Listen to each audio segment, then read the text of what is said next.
இனிமே கண்ணை மூடிட்டு கடலை எண்ணெய் வாங்கலாம். ஏன்னா மந்த்ரா கடலை எண்ணெய் இதயத்தின் தயாரிப்பு. வறுக்க பொரிக்க ஏன் எல்லா சமையலுக்கும் மந்த்ரா தான். மந்த்ரா கடலை எண்ணெய், அபார ருசி, ஆரோக்கியமான உடல் நலம். வணக்கம். செய்தி சுருக்கம். காங்கிரசுக்காக டெல்லியில் தவம் இருந்தவர்கள் தானே நீங்கள்.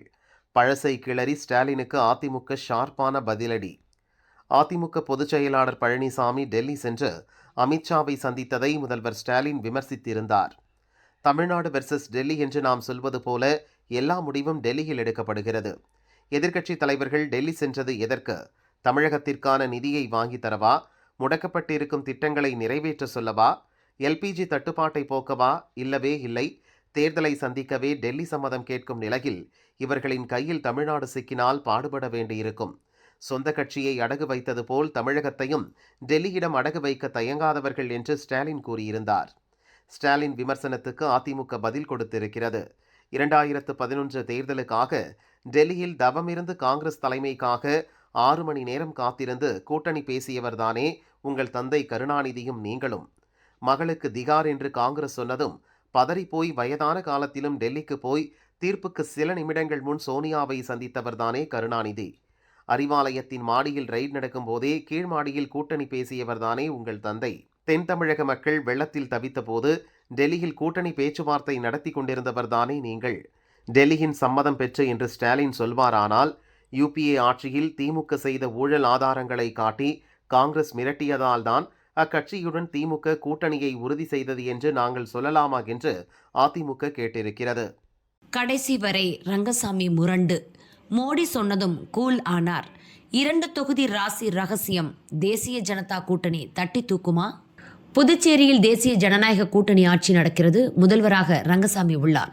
வரும் சட்டசபை தேர்தலுக்கான தொகுதி பங்கீடு தொடர்பாக கூட்டணியில் திடீர் பிரச்சனை ஏற்பட்டது. லாட்டரி அதிபர் மார்டினின் மகன் ஜோஸ் சார்லஸின் லட்சிய ஜனநாயக கட்சியை சேர்க்கக்கூடாது என முதல்வர் ரங்கசாமி கூறினார். அதை பாரதிய ஜனதா கேட்கவில்லை. இந்த கட்சியும் இணைந்தால் கூட்டணிக்கு பலம் கிடைக்கும் என பாரதிய ஜனதா கூறியது. இதனால் என்ஆர் காங்கிரஸ் பாரதிய ஜனதா கூட்டணி முறியும் என பரபரப்பு தகவல் வெளியானது. பாரதிய ஜனதா தலைவர்களை சந்திக்காமல் ரங்கசாமி தொடர்ந்து புறக்கணித்து வந்தார். பாரதிய ஜனதாவுடன் கூட்டணி முறியும் என தகவல்கள் வெளிவந்த நிலையில் ரங்கசாமி இன்று தட்டாஞ்சாவடி மற்றும் மங்களம் ஆகிய 2 தொகுதிகளில் போட்டியிட வேட்புமனு தாக்கல் செய்தார். முன்னதாக கதிர்காமம் முருகன் கோயிலில் வேட்புமனுக்களை வைத்து பூஜை செய்து வழிபட்டார். இந்த சூழலில் பிரச்சனையை பேசி தீர்ப்பதற்காக மத்திய அமைச்சர் மன்சுக் மாண்டவியா புதுச்சேரி வந்து ரங்கசாமியுடன் இன்று பிற்பகலில் பேச்சுவார்த்தை நடத்தினார். அப்போது கூட்டணியில் லட்சிய ஜனநாயக கட்சி இடம்பெற ரங்கசாமி சம்மதம் தெரிவித்தார். இதன் மூலம் பாரதிய ஜனதா என்ஆர் காங்கிரஸ் கூட்டணி மீண்டும் உறுதியானது. புதுச்சேரியில் மொத்தம் 30 சட்டசபை தொகுதிகள் உள்ளன. இதில் என்ஆர் காங்கிரசுக்கு 16 இடம், பாரதிய ஜனதாவுக்கு 14 இடம் என முடிவானது. அதிமுகவுக்கு 2 சீட், லட்சிய ஜனநாயக கட்சிக்கு 2 சீட் ஒதுக்க பாரதிய ஜனதா முடிவு செய்துள்ளது. எஞ்சிய 10 இடங்களில் பாரதிய ஜனதா போட்டியிடும். பாரதிய ஜனதா என்ஆர் காங்கிரஸ் கூட்டணி உறுதியான நிலையில் முதல்வர் ரங்கசாமி 2 தொகுதிகளில் நிற்பது ஏன் என்ற ரகசியம் வெளிச்சத்துக்கு வந்துள்ளது. காங்கிரஸ் கட்சியிலிருந்து விலகி 2011 என்ஆர் காங்கிரஸ் கட்சியை ரங்கசாமி தொடங்கினார். 2011 அதிமுகவுடன் கூட்டணி சேர்ந்து கதிர்காமம், இந்திரா நகர் தொகுதிகளில் போட்டியிட்டு வெற்றி பெற்று முதல்வரானார். 2016 என்ஆர் காங்கிரஸ் தனித்து போட்டியிட்டது. தட்டாஞ்சாவடி தொகுதியில் மட்டுமே போட்டியிட்ட ரங்கசாமி எதிர்க்கட்சி தலைவரானார். 2021 தட்டாஞ்சாவடி மற்றும் ஏனாம் என 2 தொகுதிகளில் போட்டியிட்டார். ஏனாமில் தோற்றாலும் முதலமைச்சர் ஆனார். 2 தொகுதி ராசி காரணமாகவே 2026 தேர்தலிலும் தட்டாஞ்சாவடி மற்றும் மங்களம் தொகுதிகளில் போட்டியிடுகிறார் என்று அரசியல் வட்டாரங்கள் தெரிவிக்கின்றன. தமிழ்நாட்டில் பாஜக அதிமுக கூட்டணியில் இடம்பெற்றுள்ள பாமக புதுச்சேரியில் 30 தொகுதிகளிலும் தனித்து போட்டியிடுகிறது. இந்த தேர்தலும் எங்களுடைய தேசிய ஜனநாயக கூட்டணி அமைத்து தேர்தலை சந்திக்கின்றோம். நம்முடைய மாண்புமிகு மத்திய அமைச்சர் அவர்கள் மற்றும் நம்முடைய மாண்புமிகு மத்திய உள்துறை அமைச்சர் அவர்கள் இவர்களெல்லாம் புதுச்சேரிக்கு வருகை தந்து புதுச்சேரியுடைய வளர்ச்சியில் அக்கறை கொண்டு புதுச்சேரியுடைய மக்களுக்காகவும் புதுச்சேரியுடைய வளர்ச்சிக்காகவும் பல திட்டங்களை அறிவித்திருக்கின்றார்கள். மாண்புமிகு பாரத பிரதமர் அவர்கள் இங்கே வருகை தந்து பல சுமார் 3000 கோடிகளுக்கான திட்டங்கள் அறிவித்து அதனை நடைமுறைப்படுத்துவதற்கு அதையெல்லாம் அந்த திட்டங்களை எல்லாம் செயல்படுத்துவதற்கு வாய்ப்பினை அளிக்க வேண்டும். நம்முடைய மறுபடியும் தேசிய ஜனநாயக கூட்டணிக்கு வாக்களிக்க வேண்டும், வாய்ப்பினை கொடுக்க வேண்டும் என்று கூறியது அனைவருக்கும் நன்றாக நினைவிருக்கும். அதனுடைய அடிப்படையில் தேசிய ஜனநாயக கூட்டணி மறுபடியும் சிறந்த முறையில் புதுச்சேரி மாநில மக்களுக்காக பணியாற்றுவதற்கு பல திட்டங்களை கொண்டு வருவதற்கும் பல திட்டங்களை செயல்படுத்துவதற்கும் இந்த தேர்தலிலும் கூட்டணி அமைத்து எப்பொழுது கூட்டணி இருந்து கொண்டே இருக்கின்றது. இந்த தேர்தலிலும் அதன் மூலமாக திட்டங்களை செயல்படுத்துவதற்கு நாங்கள் அந்த தேர்தலை சந்திக்க இருக்கின்றோம்.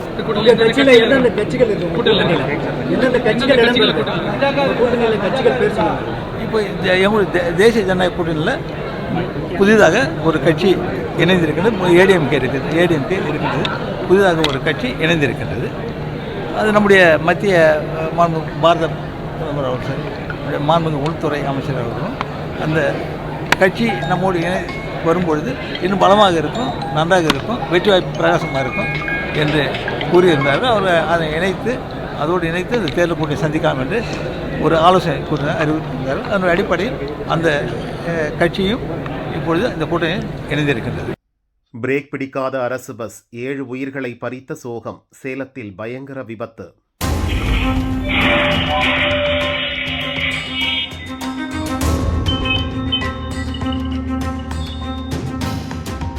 ஈரோட்டிலிருந்து 30க்கும் மேற்பட்ட பயணிகளுடன் சேலத்துக்கு இன்று காலை அரசு பஸ் புறப்பட்டது.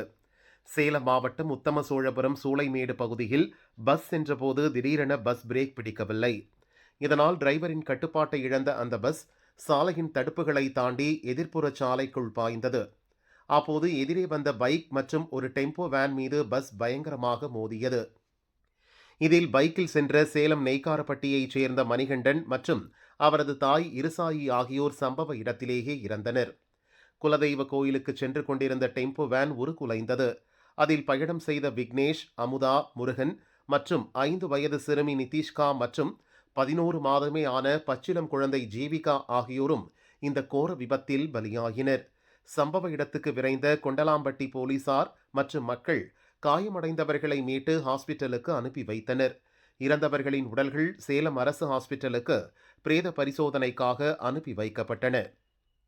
டெம்போ வேன் டிரைவர் மேகநாதன் மற்றும் பலர் கவலைக்கிடமாக உள்ளதாக போலீசார் தெரிவித்தனர். இந்த விபத்தின் சிசிடிவி வீடியோ வெளியாகி கடும் அதிர்ச்சியை ஏற்படுத்தியுள்ளது. விபத்து குறித்து போலீசார் வழக்கு பதிவு செய்து விசாரணை மேற்கொண்டு வருகின்றனர். தப்பி ஓடிய அரசு பஸ் டிரைவரை போலீசார் தேடி வருகின்றனர்.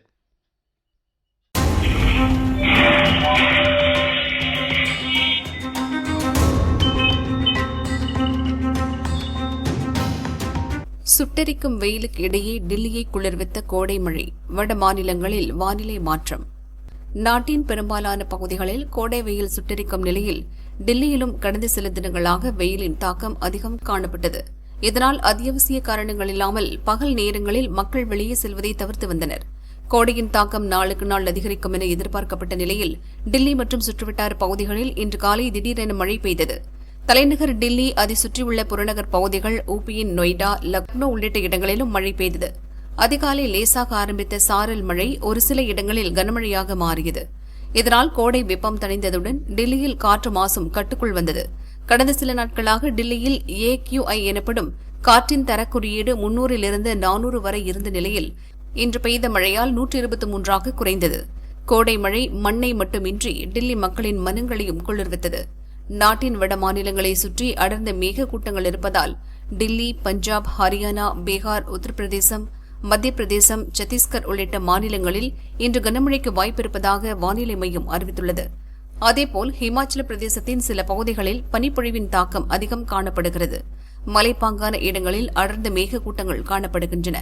ஒரு சில இடங்களில் அதிக கனமழை பெய்யும் என வானிலை மையம் எச்சரித்துள்ளது. சம்பா, கங்ரா, குலு ஆகிய மாவட்டங்களுக்கு ஆரஞ்சு அலர்ட் விடுக்கப்பட்டுள்ளது.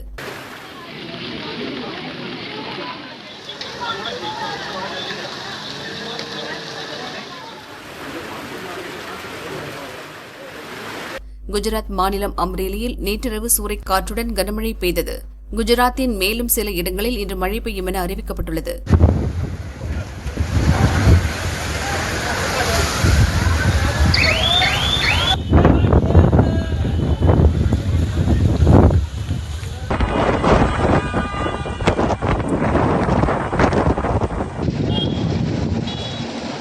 ஜம்மு காஷ்மீரின் ஸ்ரீநகரில் பெய்த சாரல் மழையால் பனிப்பொழிவு குறைந்து மக்களுக்கு சாதகமான வானிலை நிலவுகிறது.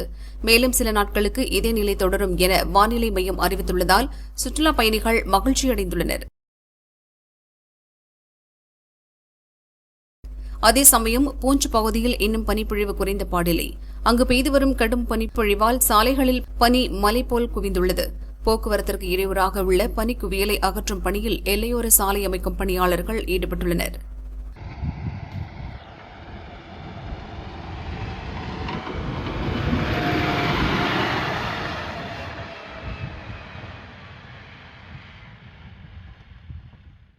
பிரபல ஜோதிடர் பென்டிரைவில் 58 பெண்களின் ஆபாச வீடியோ. பலரை மிரட்டி பாலியல் வன்கொடுமை. மகாராஷ்டிரா மாநிலம் நாசிக்கைச் சேர்ந்தவர் அசோக்குமார் கரத். பிரபல ஜோதிடர். ஓய்வு பெற்ற கடற்படை அதிகாரியான இவர் தன்னைத்தானே கேப்டன் என்று கூறிக்கொண்டு வலம் வந்துள்ளார். ஜோதிடம் மீதான ஆர்வம் காரணமாக அதை படித்து கற்றுக்கொண்டு ஜோதிட தொழில் செய்து வந்துள்ளார். இதற்காக நாசிக்கில் உள்ள கனடா கார்னரில் அலுவலகம் வைத்து ஜோதிடம் பார்த்து வந்துள்ளார். கடந்த 2022ஆம் ஆண்டில் பெண் ஒருவர் திருமண வரன் தொடர்பாக ஜோதிடம் பார்ப்பதற்காக இவரை அணுகியுள்ளார். அப்போது அந்த பெண்ணிடம் கழுத்தில் அணிந்து கொள்ளும் டாலர் ஒன்றை கொடுத்து அதனை எப்போதும் கழற்றக்கூடாது என்று அசோக் கரத் கூறியுள்ளார். ஆனால் ஒரு தேர்வு எழுதச் சென்றபோது அந்த பெண் டாலரை கழற்றியுள்ளார். அடுத்த வாரமே அவருக்கு வந்த திருமண வரன் கைவிட்டு சென்றது. இதனால் ஜோதிடர் கரத் மீது அந்த பெண்ணுக்கு அதீத நம்பிக்கை ஏற்பட்டது. இதனை தனக்கு சாதகமாக பயன்படுத்தி கொண்ட கரத் தனக்கு தெய்வீக சக்தி இருப்பதாக அந்த பெண்ணிடம் கூறினார். பின்னர் சில சடங்குகள் செய்ய வேண்டும் என்று அந்த பெண்ணை கட்டாயப்படுத்தியுள்ளார். அப்போது உடலை மரத்து போகும் ஒரு மருந்தை பெண்ணுக்கு கொடுத்து அவரை பாலியல் வன்கொடுமை செய்தார். எனது ஆசைக்கு இணங்காவிட்டால் உனக்கு திருமணமே நடக்காது என்று கூறி அந்த பெண்ணை கரத் பலமுறை தனது இச்சைக்கு பயன்படுத்தி கொண்டுள்ளார். அந்த பெண்ணுக்கு திருமணம் ஆன பிறகும் கரத் தொடர்ந்து மிரட்டி தனது ஆசைக்கு இணங்க வைத்துள்ளார். எனது ஆசைக்கு இணங்க மறுப்பு தெரிவித்தால் உனது கணவர் இறந்து விடுவார் என்று கூறி அந்த பெண்ணை மிரட்டியுள்ளார். இப்படியாக கடந்த 2022ஆம் ஆண்டு முதல் 2025ஆம் ஆண்டு வரை 3 ஆண்டுகள் தொடர்ச்சியாக அந்த பெண்ணிடம் கரத் அத்துமீறி வந்துள்ளார். ஒரு கட்டத்தில் பொறுத்தது போதும் என்று முடிவெடுத்த அந்த பெண் நாசிக் காவல் நிலையத்தில் கரத் மீது புகார் அளித்தார். பெண்ணின் புகாரின் பேரில் வழக்கு பதிவு செய்து போலீசார் விசாரிக்க தொடங்கினர்.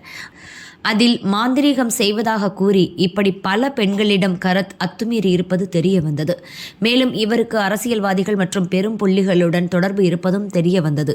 அந்த செல்வாக்கை பயன்படுத்தி கைது நடவடிக்கையை தடுக்கக்கூடும் என்பதால் போலீசார் மாற்றி யோசித்தனர். அதன்படி நேற்று ஜோதிடர் கரத் தங்கியிருந்த பண்ணை வீட்டின் முன் திருடன் திருடன் என சிலரை வைத்து கூச்சலிட வைத்தனர். அந்த நேரம் ஏற்பட்ட பரபரப்பில் பண்ணை வீட்டிற்குள் புகுந்து ஜோதிடரை பாதுகாப்பாக அழைத்துச் செல்வது போல போலீசார் அழைத்துச் சென்று அதிரடியாக கைது செய்தனர். பின்னர் நீதிமன்றத்தில் ஆஜர்படுத்தப்பட்ட கரத் போலீஸ் காவலில் வைக்கப்பட்டார். போலீசாரின் விசாரணையில் பல திடுக்கிடும் தகவல்கள் தெரிய வந்துள்ளன. இது குறித்து போலீசார் கூறியதாவது: பாதிக்கப்பட்ட பெண் மட்டுமின்றி பல பெண்களிடம் சடங்கு மாந்திரீக பூஜை செய்வதாக கூறி பாலியல் ரீதியாக கரத் அத்துமீறி உள்ளது தெரிய வந்துள்ளது. பிரச்சனைகளை தீர்த்து வைப்பதாக கூறி பெண்களை அலுவலகத்திற்கு வரவழைக்கும் கரத் அவர்களுக்கு மயக்க மருந்து கொடுத்து பாலியல் வன்கொடுமை செய்து வந்துள்ளார். மேலும் சில பெண்களுக்கு உடல் மரத்து போகும் மருந்தை கொடுத்து அவர்களிடம் பாலியல் ரீதியாக அத்துமீறியுள்ளார். மேலும் கணவர் இறந்து விடுவார் என்று பயமுறுத்தியும் மிரட்டியும் தனது இச்சைக்கு பல பெண்களை இணங்கச் செய்து வந்ததாக போலீசார் தெரிவித்தனர். இவரது அலுவலகத்தில் பொருத்தப்பட்டிருந்த ரகசிய கேமராவையும் கண்டுபிடித்துள்ள போலீசார் அவரது பண்ணை வீட்டிலிருந்து ஒரு பென்டிரைவை கைப்பற்றியுள்ளனர். அதில் 58 பெண்களின் ஆபாச வீடியோக்கள் இருந்துள்ளன. வீட்டில் இருந்த கை துப்பாக்கி ஒன்றையும் போலீசார் பறிமுதல் செய்துள்ளனர். சின்னர் பகுதியில் அவருக்கு சொந்தமான ஈசானியேஸ்வரர் கோயிலும் ஒரு ஆடம்பரமான ஓய்வு இல்லமும் உள்ளது. ஆன்மீகவாதியாக தன்னை அடையாளப்படுத்திக் கொண்ட கரத்தை தேடி அங்கு பல முக்கிய பிரமுகர்களும் அரசியல்வாதிகளும் அடிக்கடி வந்து சென்றுள்ளதும் போலீசார் விசாரணையில் தெரிய வந்துள்ளது. அவர் மீதான குற்றச்சாட்டுகள் குறித்து விசாரிக்க மகாராஷ்டிரா அரசு IPS அதிகாரி தேஜஸ்வி தலைமையில் சிறப்பு புலனாய்வு குழுவை அமைத்து இருக்கிறது. போலி ஜோதிடர் கரத்தால் பாதிக்கப்பட்ட பெண்கள் புகார் அளிக்க முன்வர வேண்டும் என்று மகாராஷ்டிரா அமைச்சர் யோகேஷ் கடம் தெரிவித்துள்ளார். புகார் அளிக்கும் பெண்களின் ரகசியம் காக்கப்படும் என்றும் அவர் தெரிவித்துள்ளார். பிரபல ஜோதிடர் கரத் கைது செய்யப்பட்ட விவகாரம் மகாராஷ்டிரா முழுவதும் பெரும் பரபரப்பை ஏற்படுத்தியுள்ளது.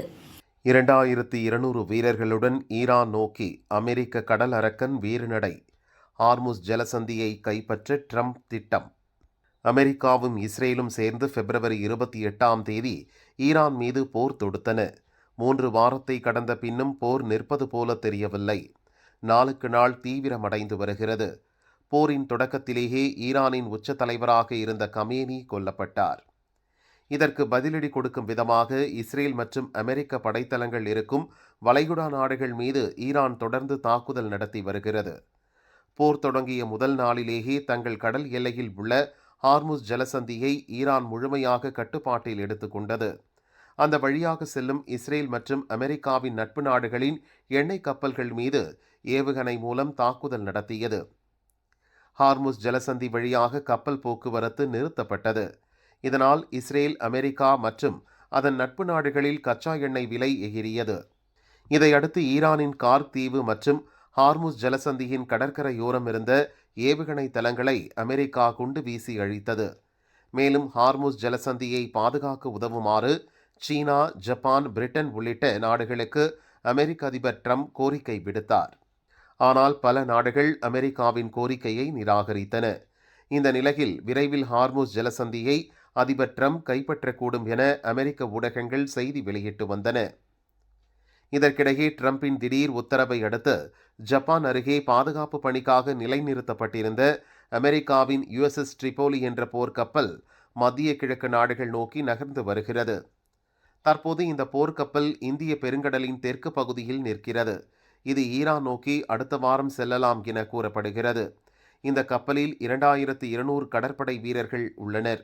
USS ட்ரிபோலி போர்க்கப்பலின் போர்த்திறன் பற்றிய விவரம் வருமாறு: இராணுவம், கடற்படை, விமானப்படை என்று முப்படைகளையும் ஒருங்கிணைத்து தாக்குதல் நடத்த இந்த கப்பல் மிகவும் முக்கியத்துவம் வாய்ந்தது. இது கடல் மற்றும் நிலத்தில் உள்ள எதிரிகளின் இலக்குகளை துல்லியமாக தாக்கி அழிக்கும் திறன் கொண்டது.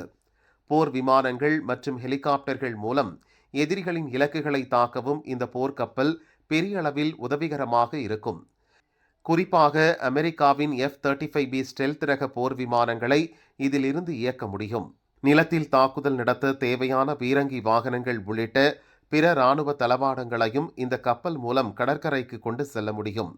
திடீரென 2200 வீரர்களுடன் ஒரு சக்தி வாய்ந்த போர்க்கப்பலை ஈரான் நோக்கி செல்ல ட்ரம்ப் உத்தரவிட்டது மத்திய கிழக்கு நாடுகளில் போர் பதற்றத்தை மேலும் கூட்டியிருக்கிறது.